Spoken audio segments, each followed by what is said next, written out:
오늘 말씀 제목은 선한 목자이신 예수님 혹은 나는 선한 목자다 라는 말씀입니다. 11절에 보면 나는 선한 목자라. 선한 목자는 양들을 위하여 목숨을 버리거니와. 예수님이 자신을 선한 목자라 이렇게 말씀하고 계시죠. 또 14절에서도 자신을 선한 목자로 계시합니다. 나는 선한 목자라. 나는 내 양을 알고 양도 나를 아는 것이. 나는 선한 목자라 그러고 있죠. 요한복음의 특징, 예수님의 그 교훈과 생애를 이렇게 말씀하고 있는 것이 마태, 마가, 누가, 요한복음 4개 복음서가 있는데, 이 요한복음에는 다른 3개 복음서에 없는 아주 특징들이 있어요. 그 중에 하나가 어떤 것이냐면은 예수님이 자기 자신에 대해서 나는 무엇이다, 헬라어로는 에고 에이미 그렇게 이제 나옵니다. 에고 에이미. 그래서 이런저런 그 자기를 말씀하시는데 모두 7번 나옵니다. 그 중에 이 4번째가 나는 선한 목자다라는 말씀입니다. 6장 51절에 보면은 예수님께서 나는 하늘에서 내려온 살아있는 떡이다 라고 말합니다. 나는 하늘에서 내려온 살아있는 떡이다. 나는 하늘에서 내려온 살아있는 떡이니 사람이 이 떡을 먹으면 영생하리라. 내가 줄 떡은 그 세상의 생명을 위한 내 살이니라 하시니라. 그러니까 예수님은 하늘에서 내려온 살아있는 떡이다라는 겁니다. 그래서 그 예수님을 먹으면, 즉 영접하고 내 안에 모셔드리면 우리는 그 영생을 갖게 된다는 겁니다. 생명의 떡이니까 생명을 소유하게 된다. 이 생명은 예수님의 생명이고 하나님의 생명입니다. 영생이라고 그러니까 영원히 사는 것을 말하는 것처럼 생각하는데, 그런 어떤 그 양적이고 길이를 말하는 게 아니라 어떤 질을 말하는 겁니다. 어떤 그 성도들을 바라보면 외부의 상황에 관계없이 항상 그 속에 평안이 있고, 또 주어진 삶에 늘 감사하며 자기가 속한 공동체를 화평하게 하고 이웃에게 늘 선을 행합니다. 그 안에 영생이 있기 때문입니다. 예수님은 하늘에서 내려오는 살아있는 떡으로 그를 믿는 자들에게 이 영생을 갖게 하시는 분이다 그랬습니다. 나는 하늘에서 내려온 살아있는 떡이다. 또 두 번째로는 예수님은 나는 세상의 빛이다 라고 말합니다. 8장 12절에 예수께서 또 말씀하여 이르시되 나는 세상의 빛이니 나를 따르는 자는 어둠에 다니지 아니하고 생명의 빛을 얻으리라. 예수님은 나는 세상의 빛이다라는 겁니다. 여러분도 밤중에 집에 들어가서 방안이 캄캄한데 스위치를 켜고 등을 이렇게 불을 켜면은 그 방 안에 있는 어두움들이 삽시간에 다 사라져 버리죠. 예수님이 세상의 빛이다라는 겁니다. 그래서 예수님을 영접하는 사람들에게 예수님 빛이 돼서 그 사람 속에 있는 어두움을 전부 추방해 버린다는 거예요. 이 어두움은 죄악 혹은 무지에서 어리석은 일을 행동을 하는 것, 이런 것들을 다 몰아내 버린다 뿐만 아니라 죄를 짓거나 어리석은 일을 함으로써 자기에게 임한 어떤 저주의 삶, 흑암의 권세, 어둠의 세력까지도 다 내쫓아 버린다는 겁니다. 예수님은 세상의 빛이다. 그래서 예수님을 영접하고 예수님을 중심으로 알아가는 사람은 인생을 슬기롭게 살아요. 어떤 사람들은 아주 열심히 살지만 아주 어리석게 살아서 차라리 가만히 있는 게 돈 버는 것처럼 느껴지는 사람들이 있어요. 이건 어리석어서 그러는 거예요. 무지해서. 그런데 예수님은 세상의 빛이어서 어떤 것이 함정이고 어떤 길을 걸어갈 때 평탄한 건지를 잘 알게 하신다는 거예요. 나는 세상의 빛이다.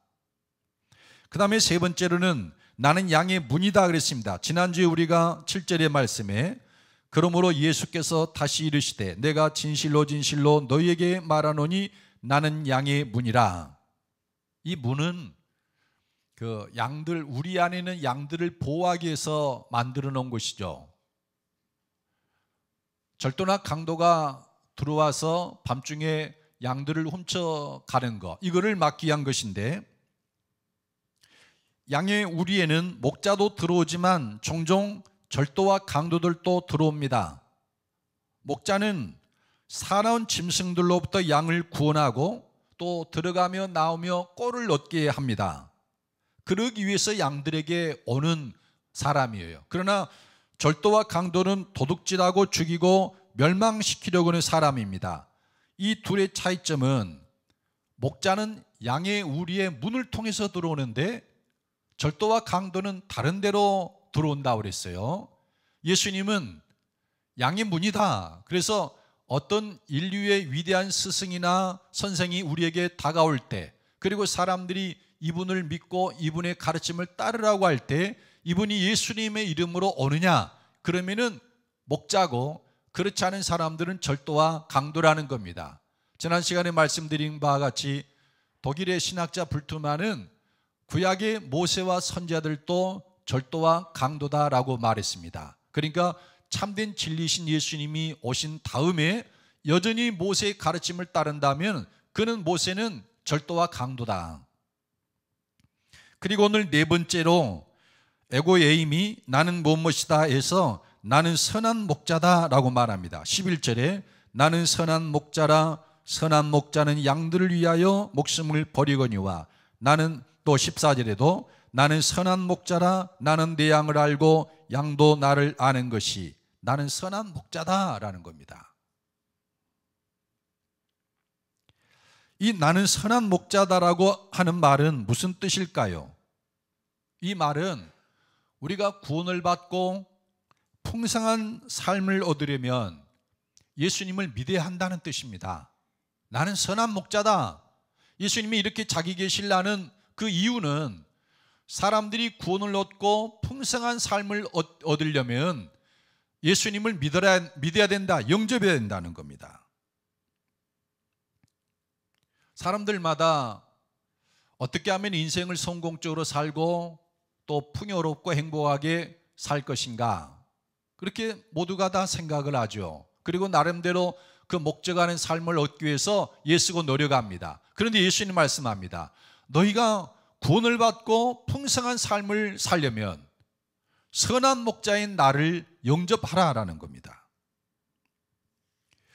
요한복음 10장에는 우리에게 다가오는 여러 스승들을 세 종류로 구분해서 보여줍니다. 그 첫째가 지난번에 본 것처럼 절도와 강도입니다. 절도와 강도를 만나면 그 인생은 참담합니다. 왜냐하면 절도와 강도가 오는 목적은 딱 하나뿐이에요. 도둑질하고 죽이고 멸망시키는 것뿐이에요. 그런데 존경을 받고 위대한 인류의 스승으로 느껴지는, 보여지는 그 사람들이 사실은 절도와 강도가 많이 있다는 겁니다. 지난번에 말씀드렸죠. 양의 문인 예수님을 통해서 오지 않는 모든 스승들은 절도와 강도다. 그 다음에 두 번째로는 선한 목자가 있습니다. 이 선한 목자를 만난 양은 구원을 얻고 들어가며 나오며 꼴을 얻습니다. 오늘 말씀 그 10장 9절에 보면 내가 문이니 누구든지 나로 말미암아 들어가면 구원을 받고 또는 들어가며 나오며 꼴을 얻으리라. 구원을 받고 들어가며 나오며 꼴을 얻는다는 것을 말씀하고 있죠. 또 10절에도 보면 도둑이 오는 것은 도둑질하고 죽이고 멸망시키려는 것뿐이요 내가 온 것은 양으로 생명을 얻게 하고 더 풍성히 얻게 하려는 것이라. 이 선한 목자는 양들로 하여금 생명을 얻게 하고 더 풍성히 얻게 하려고 옵니다. 구원을 받고 들어가며 나오며 꼴을 얻게 하는 사람이에요. 이 선한 목자는. 저는 이 말씀 보면서 그런 질문을 해봤어요. 나는 선한 목자일까? 저는 여러분에게 선한 목자가 되기를 그렇게 기도하고 있습니다. 근데 우리가 만날 수 있는 세 번째 스승은 삭군입니다.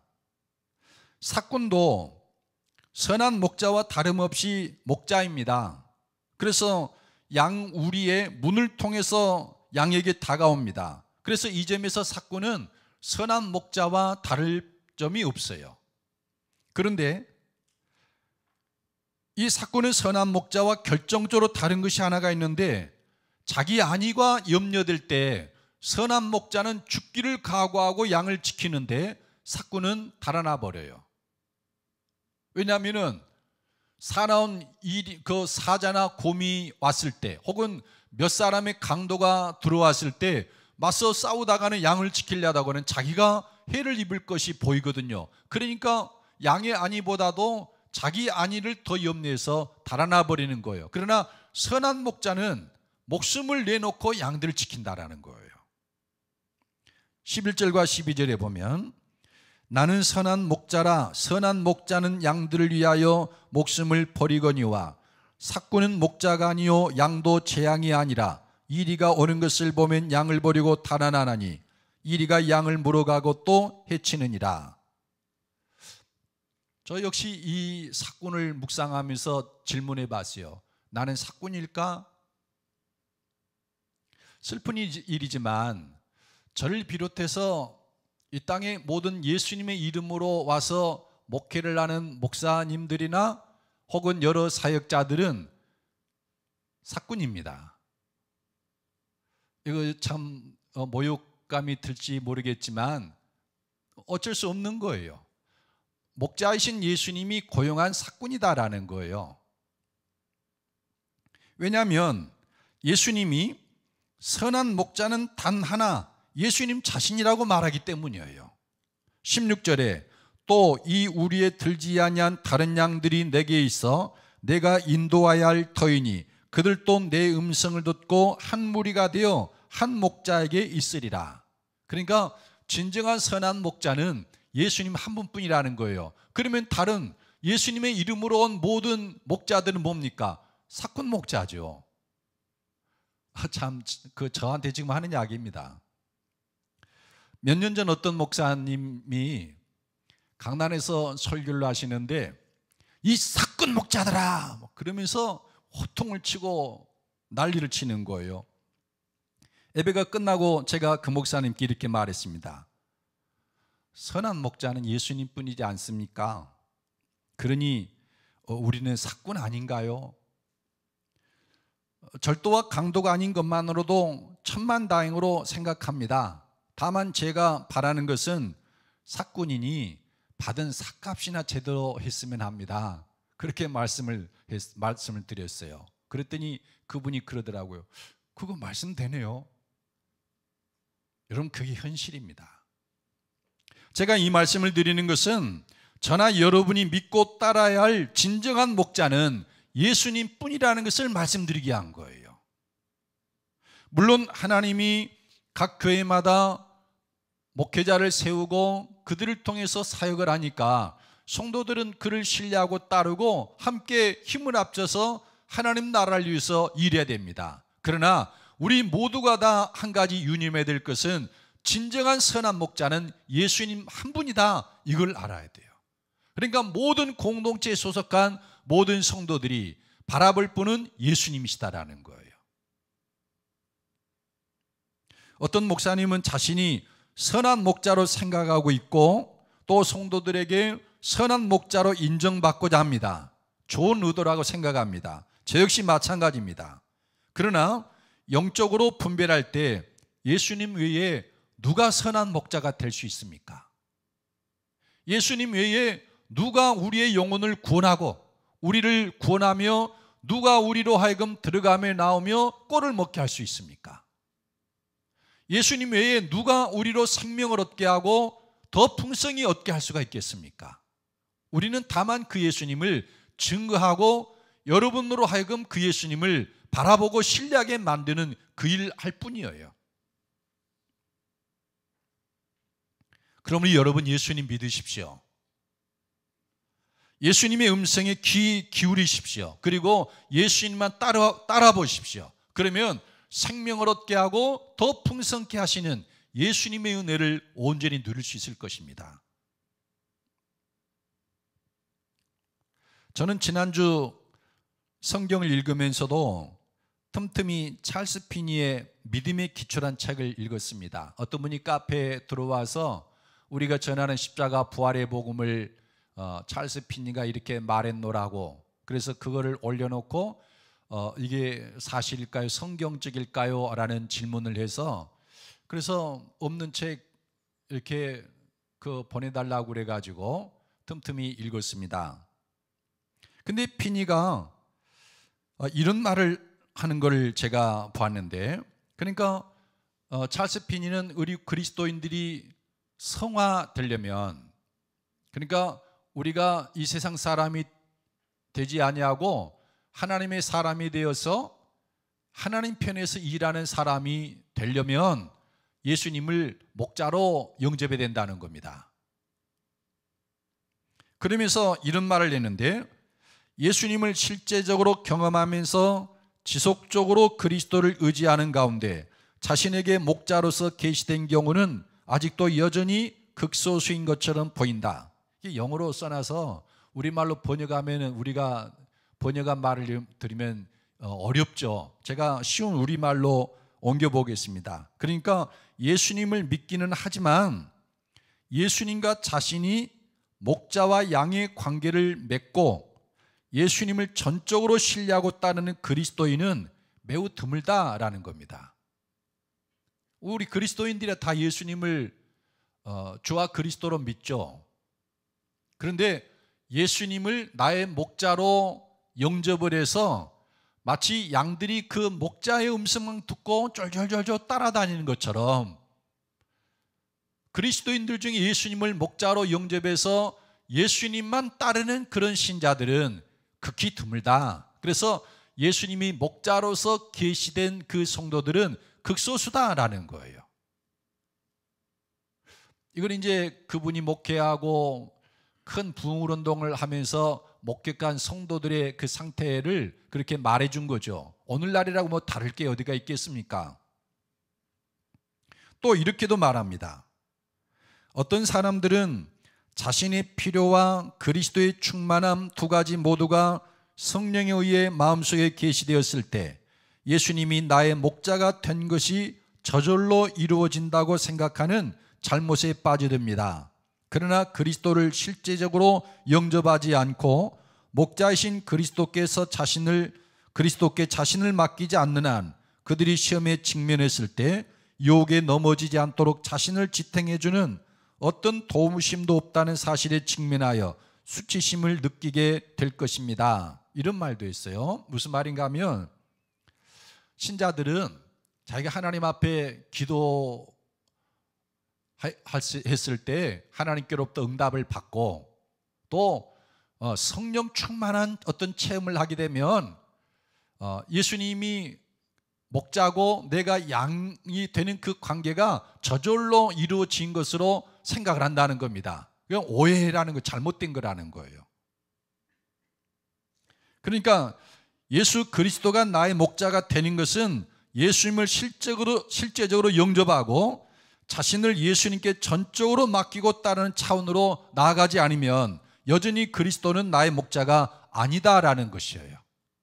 그러니까 예수님을 영접하고 성령 세례도 받고 기도에서 응답을 받았다고 해서 예수님 나의 목자 아니냐, 그런 생활을 하면서도 여전히 자기 생각대로 세상 따라 사는 그리스도인들이 부지기수다라는 거예요. 그래서 예수님 목자가 되고 내가 양이 되는 것은 그 관계를 새롭게 설정해야 된다는 거예요. 자기 의지를 동원해서 예수님 나의 목자십니다. 나는 주의 양입니다. 말씀하십시오. 저는 예수님이 말씀하신 대로 따르겠습니다.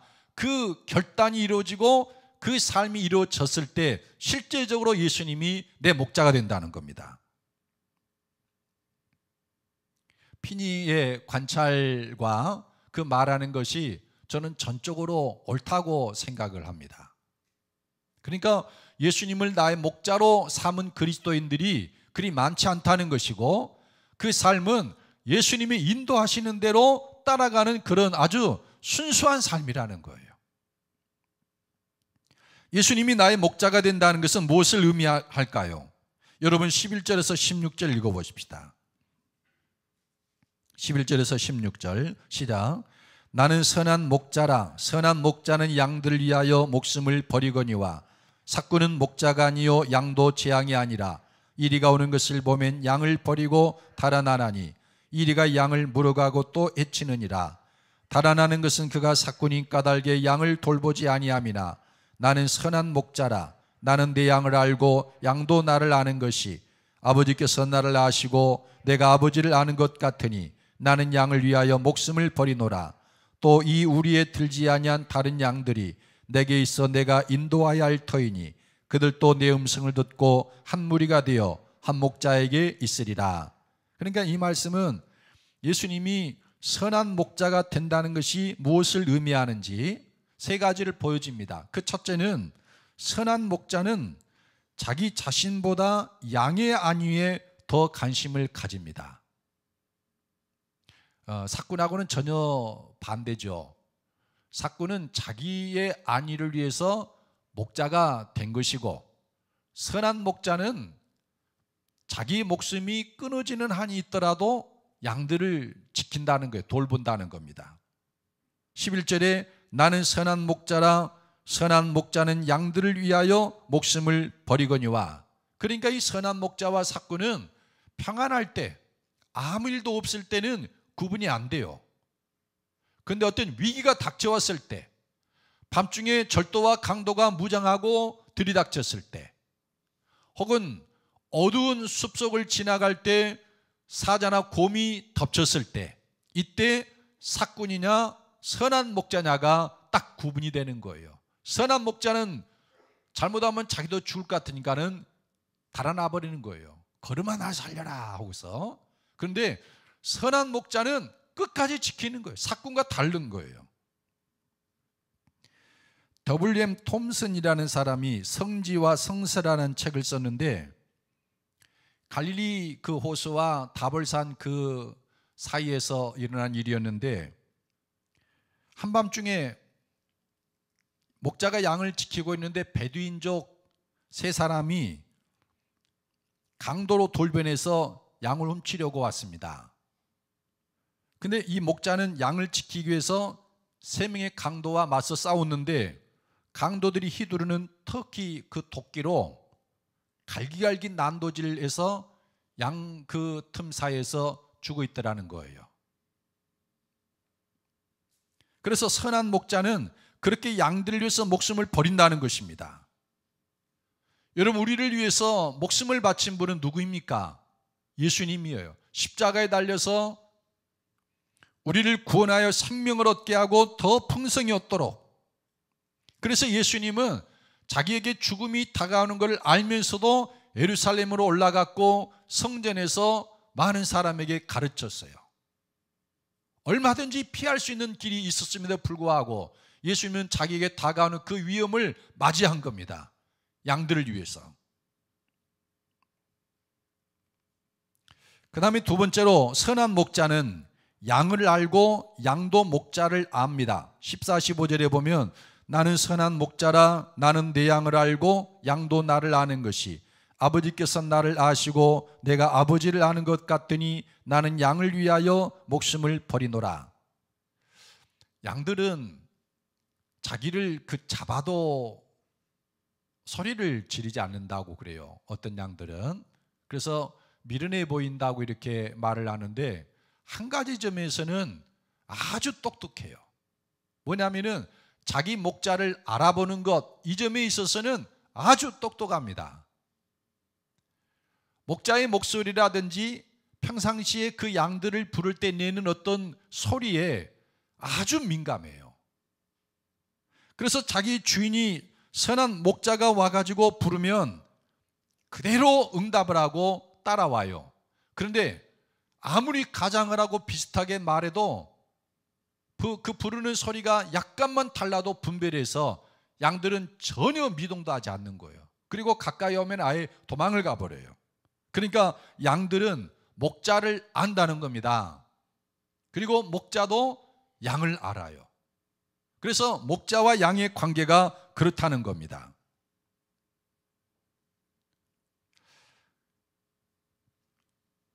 양이 생명을 얻고 더 풍성한 삶을 얻는 길이 무엇이냐? 그거는 바로 그거예요. 목자를 알아보는 것. 그리고 다른 목자가 혹은 다른 사람이 다가올 때는 뒤도 돌아보지 않냐고 달아나 버려야 된다는 거예요. 도망가야 된다는 거. 이게 양과 목자의 관계 안에 있는 것이에요. 근데 우리는 지나치게 이거를 둔해요. 목자의 음성인지, 우리 삶 속에서 들려오는 여러 목소리, 그런 여러 소리들이 있을 때 이것이 하나님으로부터 오는 소리인지, 내가 이것을 따라야 되는지, 받아들여야 되는지, 아니면은 거절하고 뒤돌아서야 될 것인지를 잘 분별을 못해요. 그러다 보니까 강도와 절도를 만나서 인생을 어려움 속에 빠뜨린다는 겁니다.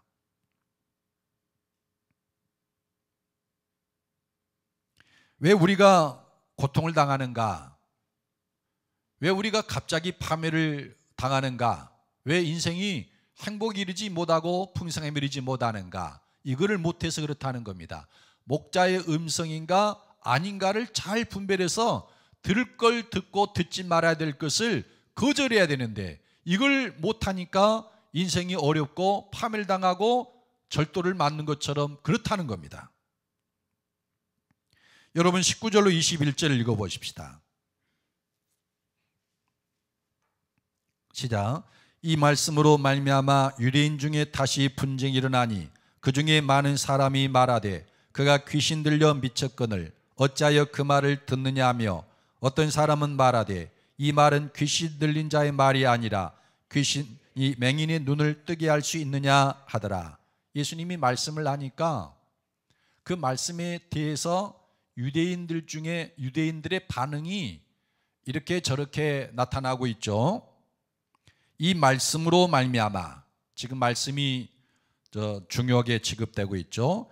이 말씀으로 말미암아 유대인 중에 다시 분쟁이 일어나니 그 중에 많은 사람이 말하되 그가 귀신 들려 미쳤거늘 어찌하여 무엇을 듣느냐? 그 말을 듣느냐? 선한 목자이신 예수님이 그들을 구원하고 들어가며 나오며 꼴을 먹이기 위해서 오셔서 부르며 말씀을 하시는데, 그가 귀신 들려 미쳤거늘 어찌하여 그 말을 듣느냐? 그런데 21절에 어떤 사람은 말하되 이 말은 귀신 들린 자의 말이 아니라 귀신이 맹인의 눈을 뜨게 할 수 있느냐 하더라. 계속 예수님이 하신 말씀에 대한 그 논쟁이 벌어지고 있죠. 이 말은 귀신 들린 자의 말이 아니다. 어떻게 귀신 들린 자가 맹인의 눈을 뜨게 할 수 있느냐? 어떤 사람들은 이가 귀신 들려 미쳤거늘 어찌하여 그 말을 듣느냐? 아니, 귀신 들린 자의 말이라면 어떻게 그가 맹인을 고칠 수가 있겠습니까? 예수님의 말에 대해서 어떤 사람은 귀신 들린 자의 말이라고 하고 어떤 사람은 그럴 수 없다라고 말을 하는 거예요. 예수님이 말씀을 하실 때 예수님의 양과 아닌 자들이 확연히 갈라지게 되고, 나중에 이 유대인들은 예수님의 말씀을 귀신 들린 자의 말로 규정을 하고 십자가에 못 박아 죽여버렸어요. 그리고 다른 사람들의 목소리를 듣습니다. 결과가 어땠습니까? 주 70년의 로마군에게 포위를 당하고 자기를 메시아라 그리스도라는 사람들의 그 말을 듣고서 예루살렘 성전에 모였습니다. 하나님의 구원을 기다린 거예요. 예수님은 산으로 도망가라고 그랬는데 그들은 성전에 모였어요. 결사항전합니다. 성전 부서지고 불타고 한 사람도 남김없이 다 죽었어요. 그리고 수많은 유대인들이 포로로 끌려가서 로마에서 노예가 되었고 그들이 콜로세움을 건설하게 된 거예요. 사람이 누구의 말을 듣느냐, 예수님의 말을 분별해서 듣느냐 듣지 않느냐, 살고 죽는 것이 결정되는 거예요. 그런데 목자는 양을 알고 양들은 목자를 안다 그랬어요. 본능적으로 이것은 생명의 말씀, 예수님의 말씀, 이 말은 내가 순종해야 돼. 그거를 본능적으로 알아요. 그리고 그렇지 않은 말에 대해서는 예민하게 분별해내고 거절하는 거예요. 돌아서 버리는 겁니다. 이것이 목자와 양의 관계에 있어서 그 양들이 살고 죽느냐, 풍성한 꼴을 먹느냐, 굶주리느냐, 그게 결정된다는 겁니다. 그 다음에 세 번째는 선한 목자는 예수님 한 분이며 모든 양은 그 목자에게 속한다는 것입니다. 16절에 또 이 우리에 들지 아니한 다른 양들이 내게 있어 내가 인도하여 할 터이니 그들도 내 음성을 듣고 한 무리가 되어 한 목자에게 있으리라. 여기 우리에 들지 아니한 다른 양들이란 말이 나오는데, 우리에 든 양은 이미 예수님을 영접하고 구원받은 유대인들을 가리킵니다.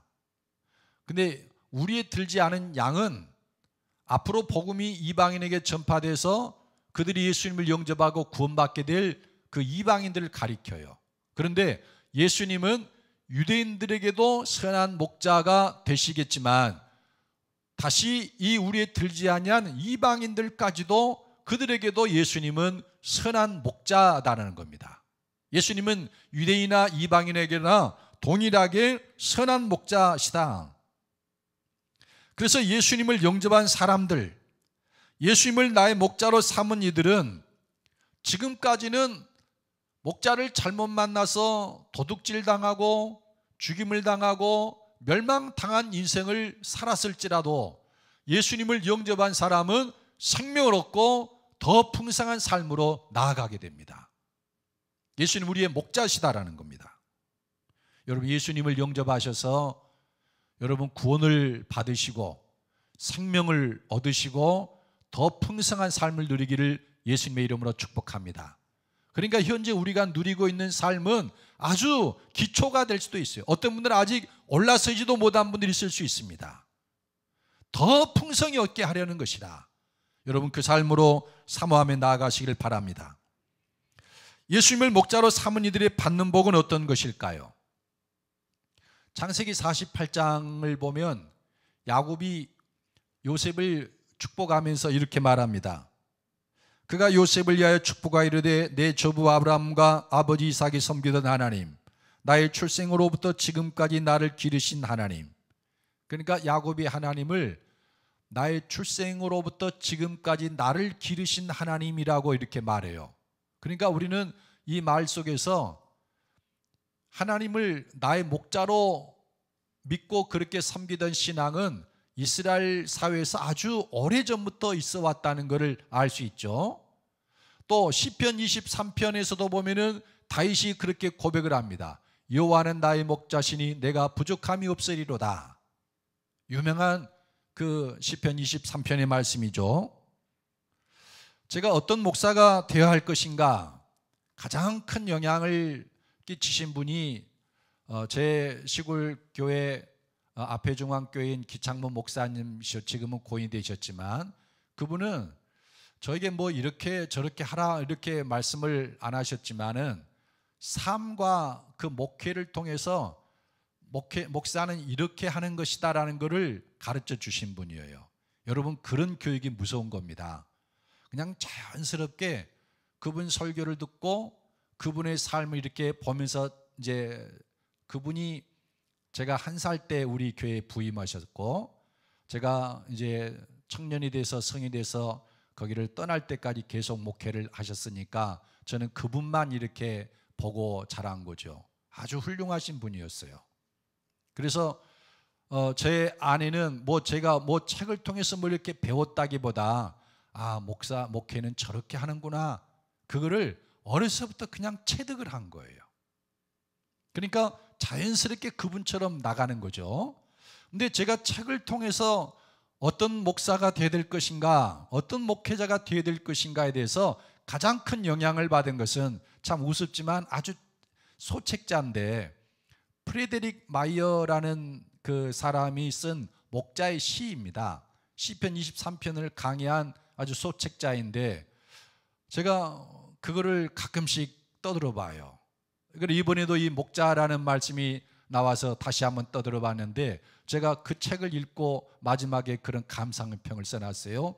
여호와께 영광을. 그러니까 얼마나 제가 그 책을 보고 하나님을 깊이 알게 됐는가를 볼 수 있는 것인데, 저는 그 책을 통해서 목자는 이렇게 하는 거로구나, 그걸 깨달았어요. 근데 거기는 이제 한편으로는 목자는 어떤 사람인가를 보여주기도 하지만, 선한 목자, 그러니까 하나님이나 예수님을 목자로 삼은 사람들이 받는 복에 대해서도 쭉 말씀을 해요. 그 첫째가 풍요와 안식을 제공받습니다. 예수님을 나의 목자로 삼은 사람은 풍요와 안식을 제공받는데, 시편 23편 2절에 보면 그가 나를 푸른 풀밭에 누이시며 쉴만한 물가로 인도하시는도다. 양은 배가 고프면 풀밭 놔두고 눕는 법이 없어요. 좋은 풀밭을 만나서 뜯어먹고 배가 터질 만큼 되면은 아우 해가지고는 누워 쉬는 거예요. 얼마나 풍성합니까? 그리고 광야 같은 그런 뜨거운 햇볕이 내려쬐는 그 가나안 땅에서 목자는 양들에게 쉴만한 물가로 가서 그 시원한 물을 마시게 한 다음에 시냇가에 있는 푸른 나무 그늘 아래서 쉬도록 하는 거예요. 이게 여호와를 목자로 삼은 사람이 누리는 복이다. 여러분 인생을 그렇게 살기를 예수님의 이름으로 축복합니다. 예수님 만나면 그렇다는 겁니다. 목자로 삼으면. 그 다음에 예수님이 목자인 사람은 영혼을 소생시키는 복을 받습니다. 영혼이 소생하는데 내 영혼을 소생시키시고, 베드로라는 예수님의 제자는 나는 죽을지언정 예수님을 버리지 않겠습니다라고 3번이나 고백을 했던 사람이에요. 그런데 막상 예수님이 붙잡혀가고 고문을 당하고 채찍에 맞고 그러는 순간에 예수님을 모른다고 3번이나 부인을 했어요. 그 순간 예수님이 신문을 당하시는 예수님이 고개를 돌려서 베드로를 딱 보는 거예요. 눈이 마주치는 순간 베드로는 바깥에 나가서 통곡을 하는 거예요. 그 자리에 지금 베드로 통곡교회라고 하는 교회가 세워졌어요. 꼭대기에 닭이 세워져 있더라고요. 그러니까 베드로에게 예수님은 어떤 분이었느냐?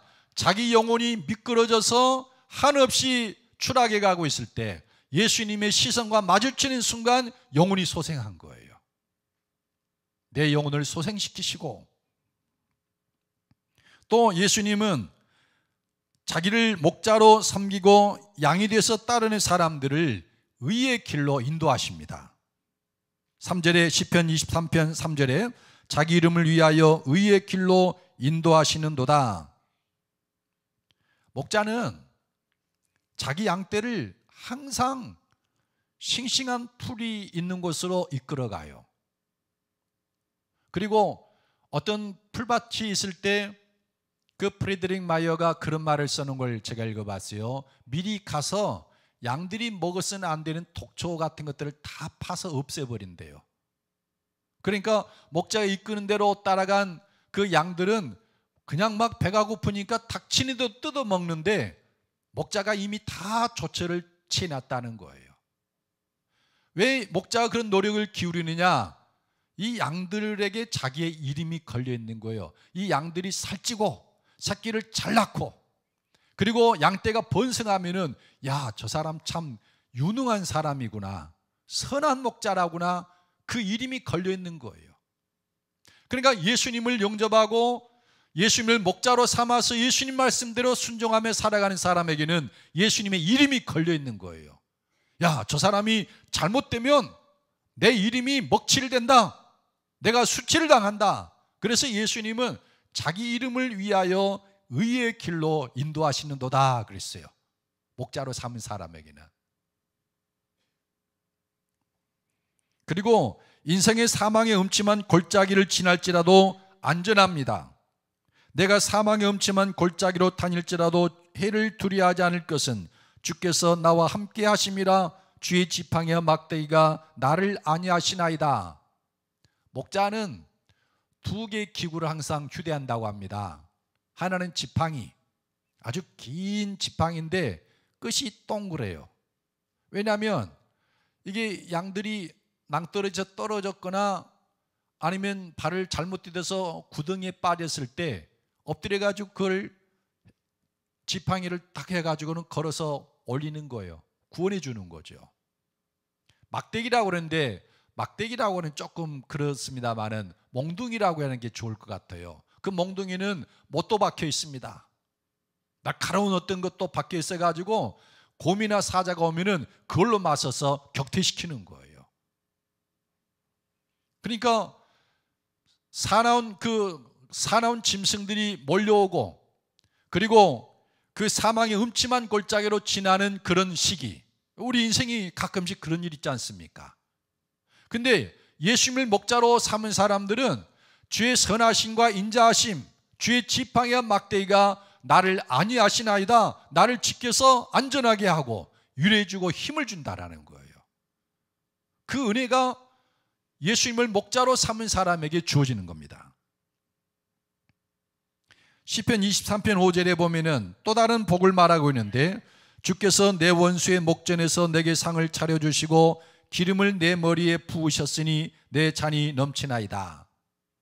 그러니까 수고했노라고 그 사람을 위해서 잔치를 베풀었어요. 아주 기름진 음식을 준비해 놓고 그 사람이 오니까 그 사람에게 기름을 머리에 붓는 거예요. 최대 애우인 거죠. 이게 우리나라 사람들은 그런 문화가 없기 때문에 잘 모르겠지만 이런 예를 들면 어떨지 모르겠습니다. 직장 생활하시는 분이 하나님을 경외함으로 아주 성실하고 정직하게 그 업무를 자기 자리를 지키는 거예요. 근데 주변에 다른 동료들은 좀 농땡이도 피고 가끔은 부정을 저지르기도 하고 혼자 할 수 없으니까 여러 명이서 같이 모여가지고 그러는데 이 사람은 그러지는 않는 거예요. 그러면서 성실하고 정직하게 자기 업무를 수행하니까 주변 사람들이 이 사람을 미워하는 거예요. 그리고 왕따를 시키는 겁니다. 연말이 되었어요. 승진 공고가 딱 붙어 있는데 아무개 딱 붙어 있는 거예요. 자기를 미워하던 사람들은 아무도 없는 거예요. 이런 게 원수의 목전에서 상을 베푸신다는 뜻이라고 생각을 합니다. 사업을 하신 분들은 또 다른 것으로 되겠죠.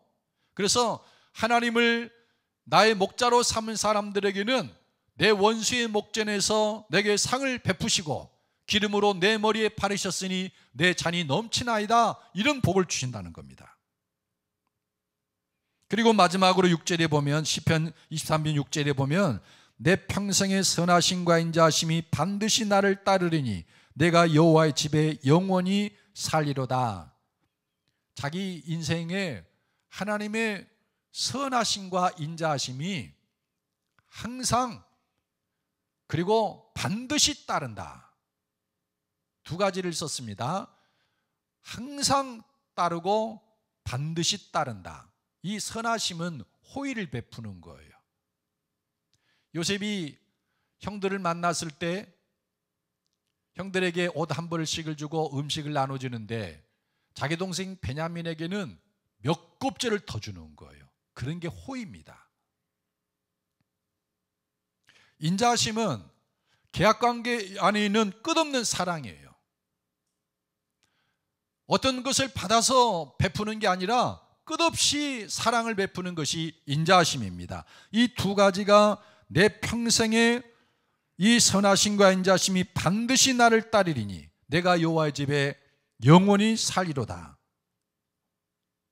이것이 예수님을 목자로 삼는 사람들에게 주어지는 축복이다라는 것입니다. 말씀을 맺겠습니다. 여러분, 예수님은 선한 목자입니다. 오늘 제가 이 말씀을 드리는 가장 큰 기도 제목이고 목표는 예수님이 선한 목자인 것을 여러분에게 소개해 드리고, 그 피니가 말한 것처럼 예수님을 믿지만 예수님을 목자로 삼지 않는 많은 그리스도인들에게 예수님을 목자로 영접하고 섬길 것을 말씀드리기 위한 것입니다. 그래서 만일 여러분 중에 예수님 나의 목자입니다, 예수님이 나의 목자시니 나는 예수님의 말씀하시면 그대로 따르겠습니다. 이런 결단과 그런 관계를 맺어 간다면 제 오늘 말씀 전하는 것이 저는 성공했다고 생각을 합니다. 예수님을 나의 목자로 삼는 사람은 삶이 아주 단순해져요. 제가 늘 말씀드리지만 예수님이 말씀하시면 예, 예수님이 말씀하는 것과 다르면 아니요, 그렇게 살아가는 거예요. 아주 단순하고 아주 결단할 것도 없어요. 그냥 이게 습관이 되면 아주 익숙해지게 되고 아주 단순해져요. 이런 사람은 세상을 두려워하지 않습니다. 그리고 세상도 이런 사람은 감당을 못해요.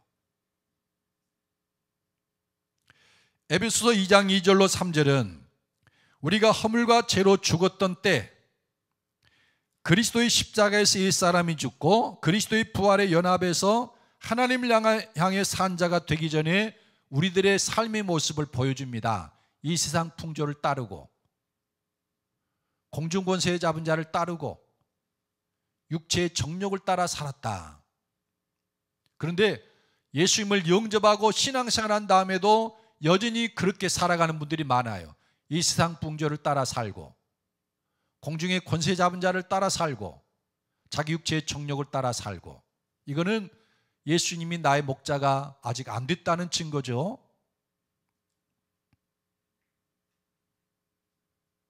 여러분, 십자가와 부활의 복음을 알고 있습니다.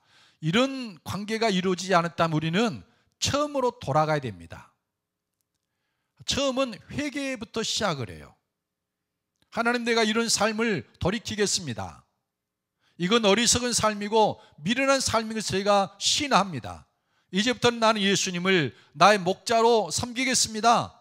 그게 회개예요. 그 다음에 복음을 믿는 것입니다. 하나님, 예수님의 십자가에서 나는 함께 못 박혀 죽었고 그리고 그리스도와 함께 죽은 자 가운데 살아나서 하나님을 향해 산 자가 되었고 선을 위해서 새로 지음받는 것을 믿습니다. 내가 그렇게 된 것을 믿습니다. 처음으로 돌아가서 회개하고 복음을 믿어보십시오. 구원을 얻고 들어가며 나오며 꼴을 얻는 길은 예수님을 나의 목자로 삼을 때입니다. 생명을 얻고 더 풍성한 삶을 얻는 것도 예수님을 목자로 삼고 따르는 데 있습니다. 그런데 성경을 보면은 예수님을 나의 목자로 삼는 그리스도인들이 여기저기 있다는 것을 확인해 볼 수 있어요. 요한복음 21장, 이제 우리가 읽는 요한복음인데 마지막 장을 보면은 3번이나 예수님을 부인한 베드로를 예수님이 찾아와서 그렇게 질문합니다. 바요나 시모나, 내가 나를 사랑하느냐? 베드로가 근심중에 대답합니다. 주여, 내가 사랑하는 줄 주께서 아시지 않습니까? 그러니까 예수님이 말씀하셔요. 그러면 내 양을 먹이라. 예수님의 양이 있다는 거죠.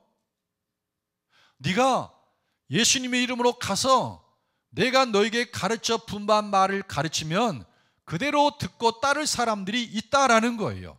그들을 먹이고 그들 치라라는 거예요. 우리 주변에는 예수님을 목자로 삼고 그분의 인도하심을 온전히 따르고자 하는 양들이 있다라는 거예요. 피니가 말한 것은 극소수라고 그랬지만은 어쨌든 있고 그게 가능하다는 거예요. 여러분, 저와 여러분도 예수님의 양이 한번 돼봅시다. 예수님 나의 목자십니다. 그렇게 고백하고 내가 예수님을 나의 목자로 영접합니다. 말씀하십시오. 성경에 보면 Here I am 이런 말이 많이 있어요. 무슨 말이냐면은 제가 여기 있습니다. 말씀하십시오. 듣겠습니다. 그런 뜻이에요. Here I am. 내가 여기 있습니다. 그 말은 무슨 말씀을 하시든지 듣겠다라고 하는 그런 태도예요. 여러분, 예수님은 선한 목자에서 결코 우리를 죽음의 위험에 혹은 망하는 데 빠뜨리시는 분이 아니요, 자기 이름을 위해서 의의 길로 인도하시는 분입니다. 그 예수님을 믿고 여러분 순전하게 따르는 양들이 되기를 예수님의 이름으로 축복합니다.